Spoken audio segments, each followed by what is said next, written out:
गणपती बाप्पा मोरया. संकष्टी चतुर्थीच्या दिवशी नक्की करा हा उपाय. घरातील सर्व नकारात्मकता कमी होईल. नक्की करा हा उपाय. श्री स्वामी समर्थ. नमस्कार. हा व्हिडिओ तुम्ही सुरुवातीपासून शेवटपर्यंत नक्की पहा, कारण आज मी तुम्हाला संकष्टी चतुर्थीच्या दिवशी करायचा असा एक अत्यंत प्रभावी आणि अनुभवाने सिद्ध झालेला हा उपाय सांगणार आहे, जो अनेकांनी करून पाहिला आहे आणि ज्यामुळे त्यांच्या घरातील वातावरणामुळे मध्ये आश्चर्यकारक बदल दिसून आला आहे. एका घरांमध्ये अशी परिस्थिती असते की सतत काही ना काही अडचणी येत राहतात. कधी घरात वादविवाद, कधी कारण नसताना मन अस्वस्थ वाटू लागते, कधी पैसा येतो पण टिकत नाही, तर कधी मुलांचे ऐकणे बंद होते. काही लोकांना असे जाणवते की घरामध्ये एक प्रकारचे नकारात्मकता ऊर्जा आहे. कामे होत नाही, प्रयत्न करूनही यश मिळत नाहीत आणि मनात नेहमी चिंता राहते. जर तुमच्या घरातही चतुर्थी परिस्थितीत असेल तर आजचा हा उपाय तुमच्यासाठी खूप महत्त्वाचा करू शकतो. आणि कारण आज आहे सोमवार 2026 आणि याचे पवित्र तिथे आहे. धर्मशास्त्रानुसार संकष्टी चतुर्थी हा दिवस विघ्नहर्ता श्री गणेशाची विशेष कृपा मिळवण्यासाठी अत्यंत शुभ मानला जातो. संकष्टी या शब्दाचा अर्थ आहे की संकटांचा नाश करणारी तिथी. जीवनातली अडथळे, दुःख आणि मानसिक तणाव, आर्थिक समस्या, घरातील कलह आणि नकारात्मकता या सर्वांपासून मुक्ती मिळवण्यासाठी या दिवसाचे विशेष महत्त्व सांगितले गेले. असे म्हणून अजून एक बघतो, या दिवशी श्री गणेशाची पूजा करतात, व्रत करतात, विधी धार्मिक उपाय करतात आणि विविध धार्मिक श्रद्धेने पूजाही केली जाते. ही साधना मनाला शांतता देते, विचारांमध्ये सकारात्मकता निर्माण करते आणि आयुष्याला योग्य दिशा मिळवून देते. आपल्या हिंदू संस्कृतीमध्ये श्री गणेशाला अत्यंत विशेष स्थान आहे. गणपती बाप्पा हे विघ्नहर्ता मानले जातात, म्हणजेच ते आपल्या आयुष्यातील अडथळे दूर करणारे देव आहेत. तसेच ते बुद्धीचे अधिपती, यशाचे दाता आणि सौभाग्याचे प्रतीक देखील मानले जातात. याच कारणामुळे कोणतेही शुभ कार्य सुरू करण्यापूर्वी सर्वप्रथम गणपती बाप्पांचे स्मरण केले जाते. घरामध्ये नवीन काम सुरू करायचे असेल तर, व्यवसाय सुरू करायचा असेल तर, लग्न शुभारंभांमध्ये असो किंवा एखादी पूजा, प्रत्येक ठिकाणी गणपती बाप्पांचे नाव घेतले जाते. धर्मग्रंथांमध्ये असे सांगितले जाते की संकष्टी चतुर्थीच्या दिवशी पृथ्वीवर गणेश तत्व नेहमीपेक्षा अधिक प्रमाणात सक्रिय असते. त्यामुळे या दिवशी केलेली पूजा, जप, प्रार्थना किंवा उपाय याचे फळ अनेक पटींनी वाढून मिळते. म्हणूनच आज मी तुम्हाला जो उपाय सांगणार आहे तो अतिशय साधा असला तरी त्यामागे मोठे आध्यात्मिक आणि ऊर्जा महत्त्व आहे. हा उपाय करण्यासाठी तुम्हाला मोठी पूजा किंवा मागण्या वस्तूंची आवश्यकता नाही. विशेष म्हणजे हा उपाय करण्यासाठी उपवास असणे देखील आवश्यक नाही. तुम्ही उपवास केला असेल नसेल तरीही संध्याकाळी हा उपाय करू शकतात.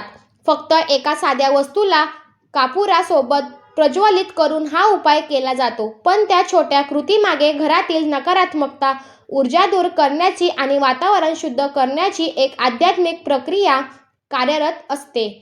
अनेक भक्तांचा असा अनुभव आहे की हा उपाय केल्यानंतर घरातील वातावरण हलके वाटू लागते, सतत होणारे वाद कमी होऊ लागतात, मुलांचे वागणे बदलून लागते, पती पत्नीमधील तणाव हळूहळू कमी होतो. काही लोकांना असे जाणवते की घरात पैसा टिकून लागतो, त्यासाठी अनावश्यक खर्च कमी होतो आणि मनामध्ये शांतता निर्माण होते. पण हा उपाय कधी करायचा, कसा करायचा आणि त्यासाठी नेमका कोणत्या वस्तू लागतात त्याबद्दल अनेकांना नीट माहिती नसते. म्हणून पुढेही तुम्हाला हा उपाय अगदी सोप्या पद्धतीने टप्प्याटप्प्याने समजावून सांगणार आहे. हा उपाय पुढे एक अतिशय महत्त्वाची गोष्ट सांगणार आहे, जी बहुतेक लोकांना माहीत नसते. जर ती एक चूक झाली तर उपायाचा परिणाम कमी होऊ शकतो. त्यामुळे व्हिडिओ शेवटपर्यंत बघा, नक्की पहा, व्हिडिओ स्किप करू नका. आता पुढे आपण पाहूया संकष्टी चतुर्थीला प्रभावी उपाय नेमका कोणत्या वेळेत करायचा आणि त्यासाठी कोणकोणत्या वस्तू लागतात. आता आपण या संकष्टी चतुर्थीला करायच्या अत्यंत सोपा व प्रभावी उपाय याबद्दल बोलूया, सविस्तर जाणून घेऊया. अनेक वेळा असे होते की लोक उपाय तर करतात पण योग्य वेळ, योग्य पद्धत किंवा आवश्यक गोष्टी माहीत नसल्यामुळे त्यांचा पूर्ण लाभ मिळत नाहीत. म्हणून पुढील माहिती नीट लक्षात देऊन एका हा उपाय तुम्हाला सायंकाळी करायचा आहे. वेळ साधारणपणे सायंकाळी 6 वाजल्यापासून रात्री 12 वाजेपर्यंत कधीही चालू शकते. परंतु शक्य असल्यास सायंकाळी 6 ते रात्री 9 या वेळेचा उपाय करणे अधिक शुभ मानले जाते. यामागे एक धार्मिक कारण सांगितले जाते. या वेळेला आपल्या परंपरेत त्यांनी साज्य असे म्हटले आहे. म्हणजेच दिवस आणि रात्र ज्यामधला तो अत्यंत संवेदनशील आणि ऊर्जेने भरलेला काळ असतो. अनेक धार्मिक ग्रंथांमध्ये असे सांगितले जाते की यामुळे सकारात्मक ऊर्जा अधिक सक्रिय असते. तसेच देवी लक्ष्मीची आगमन देखील या वेळेत घरात होते असे मानले जाते. म्हणूनच जर तुम्ही यावेळी सध्याने हा उपाय केला तर त्याचा परिणाम अधिक चांगला जाणवू शकतो. तर तुमच्या घरात सतत वाद होत असतील, पती पत्नीमध्ये तणाव असेल, मुलं ऐकत नसतील, अभ्यासात मन लागत नसेल, तर पैसा टिकत नसेल किंवा कामे वारंवार अडत असतील तर हा उपाय आज नक्की करून पहा. कारण गणपती बाप्पा हे केवळ विद्येचे देव नाहीत, तर ते संकट दूर करणारे, अडथळे हटवणारे आणि दारिद्र्य नष्ट करणारे देव मानले जातात. म्हणूनच संकष्टी चतुर्थीच्या दिवशी कपुराचा उपयोग करून केलेले उपाय अत्यंत प्रभावी मानले गेले आहेत. आपल्या धार्मिक परंपरेत खूप महत्त्वाचे मानला जातो. कापूर जाळला जातो किंवा तो पूर्णपणे जळून नष्ट होतो आणि मागे काही विशेष राहत नाही. याचा अर्थ असा सांगितला जातो की कापूर दळताना वातावरणातील नकारात्मकता ऊर्जा शोषून घेतो आणि जागा नष्ट करतो, शुद्ध करतो. म्हणूनच जवळजवळ प्रत्येक पूजेमध्ये आरतीच्या वेळी कापूर जाळण्याची परंपरा आहे. कापुराचा सुगंध वातावरणाला पवित्र आणि शांत बनवतो. त्यामुळे मन शांत होते आणि घरात सकारात्मकता वाढते. आता पाहूया या उपायासाठी नेमक्या कोणत्या वस्तू लागतात. सर्वात आधी तुम्हाला एक प्लेट, ताट किंवा मातीची पंती घ्यायची आहे. जर तुमच्याकडे कापूर जळण्यासाठी छोटे भांडे असेल तर ते देखील वापरू शकतात. त्यानंतर तुम्हाला लागणार आहे खोबऱ्याचा पांढरा भाग. शक्य असल्यास खोबऱ्याची वाटी घ्या, पण जर 3 उपलब्ध नसेल तर खोबऱ्याच्या स्वच्छ पाण्यात तुकडा घेतला तरी चालेल. त्यानंतर द्यायचे आहे 3 कापुराच्या वड्या. शक्य असल्यास भीम सैनी कापूर वापरा, तो अतिशय शुद्ध आणि प्रभावी मानला जातो. पण साधा कापूर असेल तर तरीही चालेल. त्यानंतर तुम्हाला 2 अखंड लवंगा घ्यायच्या आहे. लक्षात ठेवा, तुटलेल्या किंवा खराब लवंगा वापरू नका, कारण कोणताही धार्मिक उपाय करताना आपली वापरल्या जाणाऱ्या वस्तू स्वच्छ किंवा अखंड असणे खूप महत्त्वाचे मानले जाते. मोहरी आहे. त्यानंतर लागणार आहे चिमूटभर. शक्ती असल्यास पिवळी मोहरी वापरण्यात आली नसली तर काही वेळी देखील चालू शकते. या सगळ्या वस्तू अगदी साध्या आहेत आणि जवळजवळ प्रत्येक घरात सहज मिळतात. त्यामुळे हा उपाय कोणालाही सहज करता येतो. पण फक्त गोळा करणे पुरेसे नाही, तर वस्तूंचा योग्य क्रमाने आणि श्रद्धेने वापर करणे देखील तितकेच महत्त्वाचे आहे. मंडळी, आता आपण या संकष्टी चतुर्थीच्या दिवशी करायचा उपाय नेहमी कसा करायचा हे शांतपणे आणि क्रमाने समजून घेऊया. कृपया हा भाग नीट लक्ष देऊन ऐका, कारण उपाय करताना छोटीशी चूक झाली महत्त्वाचे असते. सर्वप्रथम सायंकाळी घरातील वातावरण स्वच्छ ठेवा. शक्य असल्यास देवघर थोडे साफ करा. त्यानंतर देवघरात एका तुपाचा किंवा तेलाचा दिवा लावा. दिवा लावल्यानंतर काही क्षण शांत बसून मस्ती करा आणि श्री गणेशाचे स्मरण करा. जर तुमच्या घरात तुळस असेल तर तुळशीपाशी दिवा लावणे अत्यंत शुभ मानले जाते, कारण तुळस ही पवित्रतेची आणि सकारात्मक ऊर्जेचे प्रतीक मानले जाते. आता आपण उपायाचे मुख्य कारण तयारी सुरू करूया. तुम्ही आधी घेतलेली प्लेट, ताट किंवा मातीची पंती ती देवघरासमोर ठेवा. त्यामध्ये खोबऱ्याची वाटी किंवा खोबऱ्याचा पांढरा तुकडा ठेवा. हा तुकडा स्वच्छ आणि पवित्र असावा. आता त्या खोबऱ्याच्या पांढऱ्या भागावर 3 कपुराच्या वड्या ठेवा. कपुराच्या वड्या ठेवताना त्या व्यवस्थित आणि अखंड असाव्या, त्याची काळजी घ्यावी. त्यानंतर 2 अखंड लवंगा घ्या आणि त्यानंतर कपुराच्या वड्यांवर ठेवा. या परंपरेत पवित्रता आणि संरक्षणाचे प्रतीक मानले जाते. त्यामुळे या उपायामध्ये लवंग विशेष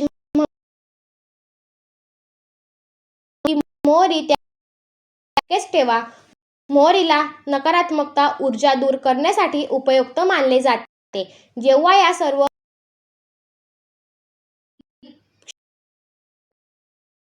गणेशाचे स्मरण करा.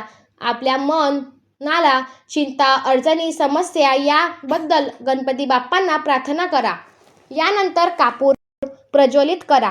कापूर त्या जळत्या कापुरासमोर शांत मनाने खाली मंत्रांचा ओम एकदंताय विघ्ने वक्रतुंडाय धीमहि तन्नो नदी प्रचोदया हा उपाय श्री गणेशाचा अत्यंत प्रभावी मानला जातो. या मंत्राचा अर्थ असा सांगितला जातो की आपण एकदंत गणेशाचे ध्यान करतो.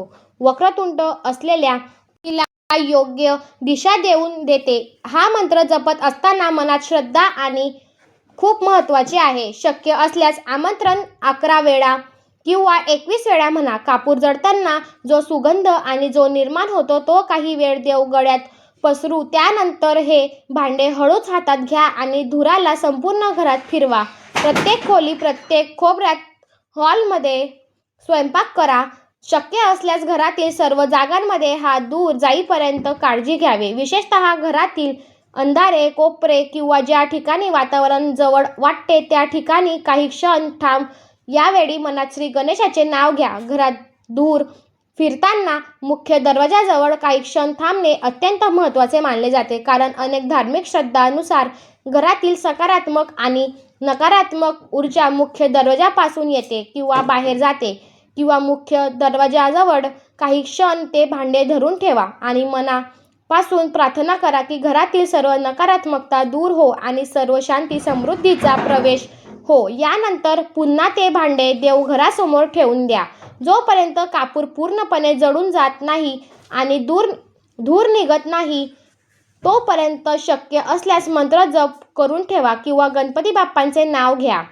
यामध्ये पुन्हा एक अत्यंत महत्त्वाची गोष्ट आहे. अजून एक बघतो, या दिवशी श्री गणेशाची पूजा करतात, व्रत करतात, धार्मिक उपाय करतात आणि विविध धार्मिक उपाय करतात. श्रद्धेने केलेली ही साधना मनाला शांतता देते, विचारांमध्ये सकारात्मकता निर्माण करते आणि आयुष्याला योग्य दिशा मिळवून देते. आपल्या हिंदू संस्कृतीमध्ये श्री गणेशाला अत्यंत विशेष स्थान आहे. गणपती बाप्पा हे विघ्नहर्ता मानले जातात, म्हणजेच ते आपल्या आयुष्यातील अडथळे दूर करणारे देव आहेत. तसेच ते बुद्धीचे अधिपती, यशाचे दाता आणि सौभाग्याचे प्रतीक देखील मानले जातात. याच कारणामुळे कोणतेही शुभ कार्य सुरू करण्यापूर्वी सर्वप्रथम गणपती बाप्पांचे स्मरण केले जाते. घरात नवीन काम सुरू करायचे असेल तर, व्यवसाय सुरू करायचा असेल तर, शुभारंभ, लग्न शुभारंभ असे किंवा अनेक पूजा, प्रत्येक ठिकाणी गणपती बाप्पांचे नाव घेतले जाते. धर्मग्रंथांमध्ये अर्थ सांगितले आहे की